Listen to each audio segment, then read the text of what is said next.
아, 쓸만한 노트들은 왜 이렇게 다 비싼 거야?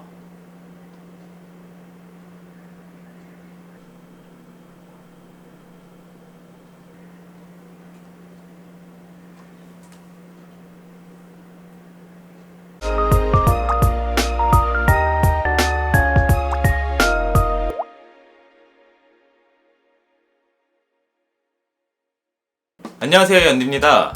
제가 아이패드 프로를 산 지 지금 1개월이 조금 넘었는데 한동안은 넷플릭스나 유튜브 같이 영상 시청용으로 주로 활용했어요.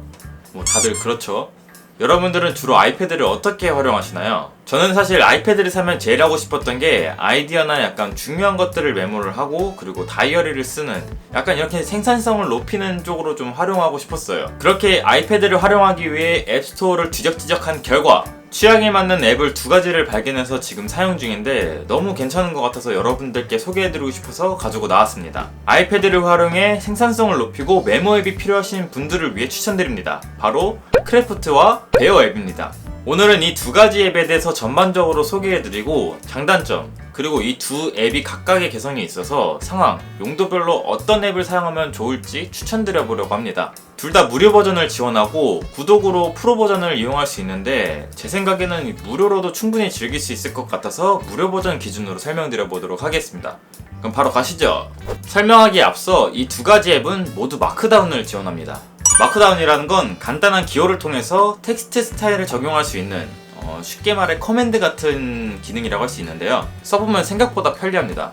예를 들면은 별, 글자, 별 이런 식으로 쓰면 가운데 글자가 굵게 변한다던가 뭐 이런 형태로 쓰는 거죠. 키보드가 없으면 커맨드 키를 입력하지 못하는데, 이게 마크다운이라는 기능이 있으면은 키보드 없이도 빠른 작업이 가능하다는 장점이 있죠. 자, 본격적으로 앱에 대해 알아볼 건데, 먼저 크래프트 앱을 살펴보도록 하겠습니다. 자, 전반적으로 메인 화면의 UI를 살펴보면 정말 심플하죠. 이렇게 완전 직관적이고 핵심 기능만 딱딱 들어가 있는 그런 어플이 전 좋더라고요. 옆에 메뉴를 보시면 문서를 구분하는 메뉴와 아래 폴더 섹션이 있습니다. 여기서 폴더를 만들어서 문서 관리를 할 수 있고, 맨 하단에는 캘린더를 볼 수 있는 아이콘이 있습니다. 여기서 일일 노트를 작성할 수 있는데, 메모 앱에서 다이어리를 사용할 수 있다는 게 저는 아주 좋더라고요. 그리고 크래프트는 계정이 있어야 사용이 가능한데, 자체 클라우드 시스템으로 자료를 동기화해서 다른 디바이스에서도 계정 로그인만 하면 내가 쓴 것들을 볼 수 있어요. 이거는 무료 버전에서도 사용할 수 있습니다. 자, 이제 가장 중요한 메모 영역으로 넘어가 볼게요. 제가 커맨드에 좀 익숙해지려고 메모하면서 적어놨던 것들인데, 위쪽에는 타이틀을, 아래에는 본문을 쓸 수 있는 공간이 딱 나눠져 있습니다.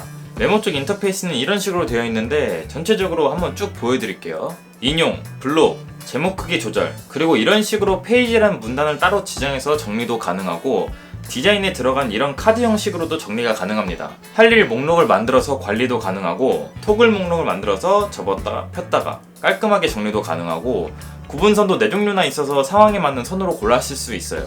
대충 이렇게 구성되어 있는데 보면 참 깔끔하지 않나요? 제가 크래프트 앱을 좋다고 생각했던 이유, 첫 번째로 텍스트 위주가 아닌 페이지, 카드라는 기능을 이용해서 디자인을 넣고 문서를 더 시각적으로 보일 수 있게 할 수 있어요. 그렇게 되면 한눈에 잘 보여서 제가 작성했던 문서를 그냥 쓱 봐도 아, 이거였구나 라고 확인을 할 수가 있겠죠. 그리고 문서 내부에 다른 문서를 넣을 수도 있고, 사진을 첨부할 수도 있어요. 그리고 링크도 넣을 수 있는데, 이 링크는 3가지 크기를 지원합니다. 저는 이게 사고 싶은 제품 메모할 때 정말 좋더라고요. 상황에 따라서 여러 가지로 활용할 수 있어서 좋았어요. 두 번째로는 크래프트 앱 내에 배열이나 간격 같은 게 문서에 읽기 최적화된 느낌이랄까? 저도 회사를 다녀봐서 알지만 PPT 같은 게 배치나 뭐 배열 이상하고 막 지저분해 보이면 가독성이 좀 떨어지는 경우가 있잖아요. 근데 여기는 딱 텍스트와 UI 배열 자체가 문서 가독성을 너무 좋게 하는 것 같아요. 그냥 보기 편해요. 그래서 여기선 디테일하고 복잡하고 비즈니스적인 메모를 좀 많이 하게 되더라고요. 세 번째는 다이어리 겸용으로 쓸 수 있다는 거. 물론 작심삼일로 많이 기록은 못했지만 나의 일기를 기록하기에 충분히 괜찮은 앱이라고 생각이 됩니다. 다만 꾸미거나 막 스티커 붙이고 이런 식으로 디자인이 엄청 예쁜 앱들과는 좀 비교가 되겠지만, 꾸미는 거 귀찮아하고 그냥 간단하게 쓰실 분들에게는 괜찮지 않을까.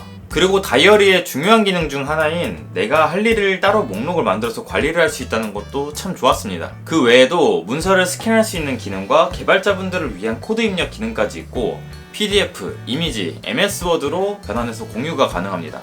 그리고 프라이버시 문서의 경우에는 비밀 링크로 링크 소유자에게만 문서를 줄 수도 있습니다. 지금 저도 무료로 계속 사용 중인데 대부분의 기능을 다 사용이 가능해서 무료로도 충분히 활용 가능할 것 같습니다. 근데 살짝 아쉬운 부분도 있었어요. 일단 폰트에 제약이 있습니다. 기본으로 제공되는 폰트 종류가 4가지인데 이게 뭐 거의 그냥 시스템 폰트에서 변하는 게 없어요, 사실상. 그나마 배열 정도 변하는 게 달아서 좀 아쉬운 부분. 그리고 일반적인 분들은 좀 불편하실 수 있는 건데 단락을 나눌 때는 엔터, 같은 단락으로 글을 쓰려면 Shift 엔터를 사용해야 됩니다. 일반적인 문서 작성의 경우에는 그냥 엔터를 누르면 되는데 그래서 조금 불편하다는 생각이 드는 경우도 있습니다. 물론 효율적인 문서 작업을 위해서는 Shift 엔터가 좋긴 한데 그거에 적응하는 데까지 시간이 좀 걸린다는 거. 다음은 문서에 사진을 첨부할 수 있지만 사진을 내부에서 편집할 수는 없습니다. 그래서 외부에서 편집해서 내부로 가져와야 된다는 번거로움은 좀 있어요. 이건 약간 비슷한 부분이긴 한데 펜을 이용해서 글씨를 써서 문서 내부에 넣을 수 있는 기능이 있어요. 근데 그 이미지의 크기를 내가 줄이거나 자르거나 편집할 수 없다는 거. 이게 간단하게 사진을 자르는 기능조차 없다는 거는 조금 아쉬운 부분이네요. 마지막으로 링크나 문서를 첨부하고 이런 여백이 생기는 스타일로 넣었을 때 옆에 빈 곳이 있으면 글씨를 쓸 수 있으면 좋을 텐데 쓸 수가 없어요. 그나마 좀 가운데 정렬이라도 되면 편할 텐데 가운데 정렬도 할 수가 없다는 거. 그나마 들여쓰기 기능으로 밀어낼 수 있는데 이것도 한계가 있습니다. 대신 텍스트는 정렬이 가능해요. 자, 다음은 베어 앱에 대해서 알아보도록 하겠습니다. 여기도 지저분한 거 하나 없이 굉장히 깔끔한 인터페이스로 되어 있습니다. 제가 좋아하는 UI 스타일. 맨 왼쪽에는 메뉴가 있고 베어는 좀 특이하게 메모를 폴더가 아닌 태그로 관리를 합니다. 저도 처음엔 뭐지 싶었어요. 일반적으로는 이제 폴더로 파일을 관리를 하기 때문에 여기서 적응이 좀 필요한 부분이라 이건 호불호가 좀 갈릴 수 있을 것 같네요. 여기는 계정 로그인은 따로 없고 프로 버전에서만 동기화 기능을 사용할 수 있어서 태블릿이나 휴대폰 같이 여러 디바이스에서 같이 사용하려면 결제를 해야 된다는 거. 이제 메모 영역을 한번 살펴볼게요. 자, 이번에도 제가 커맨드를 써놓은 메모입니다. 여기는 타이틀과 본문 영역이 따로 분리되어 있지는 않고 헤더 1을 지정한 문장이 타이틀로 지정이 됩니다. 인터페이스는 이런 식으로 되어 있고 모든 메뉴가 하단에 배치되어 있습니다. 전체적으로 한번 쑥 훑어볼까요? 자, 글씨 스타일의 종류는 메모 앱들이 대부분 비슷한 것 같아요. 뭐 해야 할 일, 링크, 코드 등등이 있고 베어는 메모 안에서 다른 메모로 이동하기 참 쉽더라고요. 그래서 공부 같은 거 할 때 참조해야 하는 것이 있으면은 링크를 걸어서 활용이 가능합니다. 그리고 아까 말씀드렸다시피 이게 해시태그를 이용해서 메모를 정리한다고 했었는데 이렇게 메모 안에 넣으면 됩니다. 그리고 해시태그 아래에 하이태그를 또 달 수 있어요. 슬래시를 이용하면은 하이태그가 생성되고 샵 안에 태그를 넣고 샵을 닫으면 띄어쓰기를 한 복수 태그가 가능합니다. 그럼 이렇게 왼쪽 메뉴에 정리가 되죠. 자, 제가 베어 앱이 마음에 들었던 이유. 첫 번째는 메모에 집중할 수 있도록 만들어진 인터페이스와 메모를 위한 핵심적인 기능만 딱 들어갔다는 거. 이런 생산성에 관련된 앱들은 처음에 딱 접했을 때 배워야 된다, 적응해야 된다, 약간 이런 게 좀 있어서 기존에 쓰던 것도 익숙해지면 잘 안 바꾸려고 하잖아요. 그런 것에도 부담이 덜하고 메뉴 영역을 쉽게 촥촥 해서 닫고 열어서 전체 화면을 쉽게 만들 수도 있고 작업 전환 속도도 빠르고 막 꾸미고 이런 기능이 없다 보니까 그냥 메모만 하면 돼서 집중이 좀 잘 되더라고요.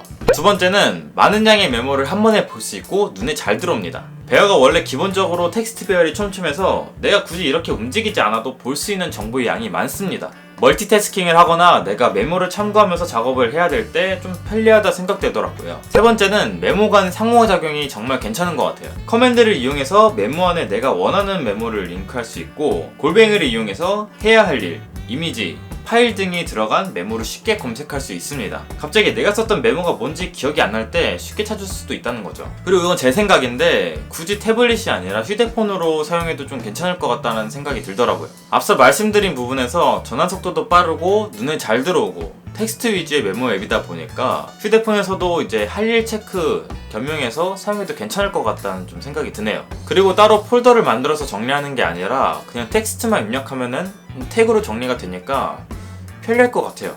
하지만 역시나 아쉬운 부분이 좀 있었는데요. 글자 자체의 색을 바꾸지는 못하더라고요.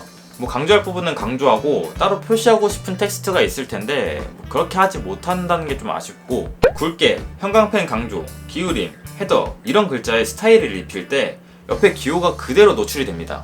저는 되게 깔끔하지 않으면 막 거슬리고 그래가지고 적응되면 괜찮을 것 같긴 한데 지저분해 보일 수 있다는 게 좀 아쉬워요. 그리고 두 번째 장점으로 언급했던 많은 양의 메모를 한 번에 볼 수 있는 것도 어떻게 보면은 깔끔하지 못하다라는 느낌을 좀 받을 수가 있어요. 이게 세로로만 길고 좌우 간격은 좀 좁아서 이미지나 긴 텍스트를 사용했을 때 조금 지저분해 보였어요.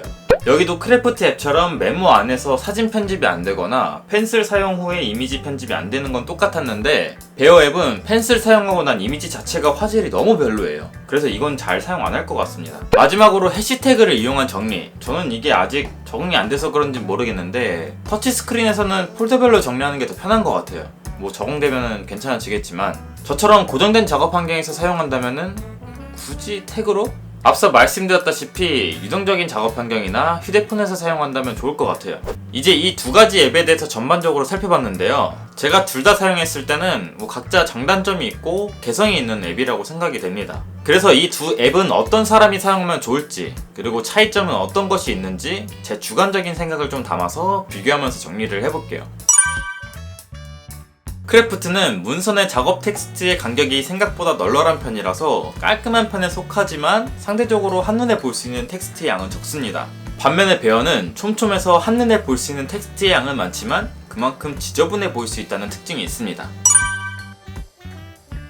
꾸미는 것을 좋아하거나 시각적으로 딱 눈에 보이는 요소를 메모 안에 집어넣으셔야 하는 분들의 경우에는 크래프트 앱을 사용하는 게 좋고, 나는 그냥 심플하게 텍스트만 딱 있으면 된다 하시는 분들은 베어가 좋을 것 같네요.